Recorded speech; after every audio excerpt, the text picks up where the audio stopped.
Dito nga pala, pinag-ala ko muna sila Papa Tampi. Nung nakaalis na nga pala si Papa Tampi, kinuha ko yung mga pet niya. Kaya naman, paldo na naman si Don David niyo.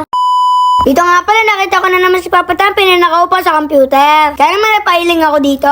Dahil nga pala, araw-araw na siya nagko-computer. Tapos nga pala, nung event ay natulog pa siya. Kaya naman sayang yung araw-araw niyang pag-grow garden. Kung tutulugan niya tuwing event. Dito nga pala, nanonood ako sa kanya. Sabi ko nga pala kay Papa Tampi, ay okay lang yan. Bawi ka na lang sa susunod. Parang ang pagkakaalam ko ay meron pa yan. Palagay niyo mga ka-Don David. Hindi pa yan tapos, di ba? Dito nga pala, meron nakita si Papa Tampi. Kaya naman lalo siyang sumaya. Dahil nga pala, meron na naman siyang pagkakabalan. Dito nga pala, bigla akong tinignan ng kanyang pet. Nakita ko nga pala ito, sobrang ganda. Kaya naman, may naisip na naman ako. Kaya naman, panoorin nyo. Papa Tampi, alam mo naman si Mama Tampi. Kasi ano nyo wedding anniversary nyo nung nakaraan. Hindi kayo nakapag-wedding anniversary kasi puro ka computer. Oo nga, no. Baka magtampo na, no. Sige, Dala mo na siya. nagala ko na siya. Ikaw na bahala dito.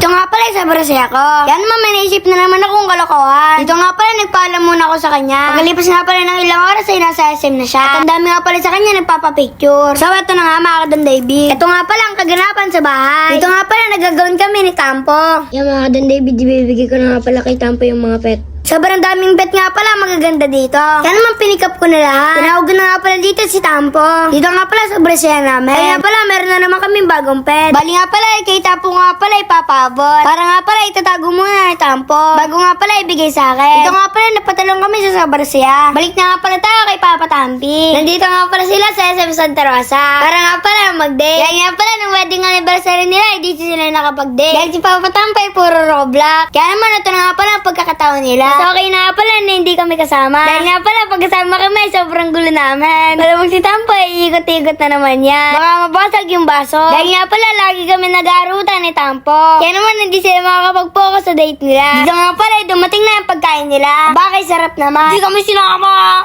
Dito nga pala, sa barsya nila. Dito nga pala, dumating na yung pizza. Kain lang kayo dyan. Huwag lang kayo gagawa ng bagong Tampo. Baka nga ang pangalan ko doon ay Tampay. Dito nga pala, magbabayad na sila. Dito nga pala, may pabuklat-buklat pa sila. Dito nga pala, marami nakakakilala kay Papa Tampi. Kaya naman, nagpa-picture na sila. Dito nga pala, inanap nila ako. Kaya naman, sayang. Dito nga pala, nakauwi na sila. Dito nga pala, ito ng kaabang-abang. Tignan natin na magiging reaction ni Papa Tampi. Kaya naman, magtatago na ako. Iwanan ko muna dyan si Tampo. Sa mga pet ko dito.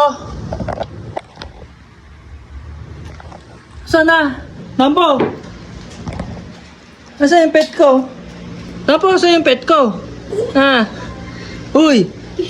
Anong tatago mo dyan? Nasaan na? Wala nga pet ko dito, oh. Tingnan nyo. Oh. Ayan, oh.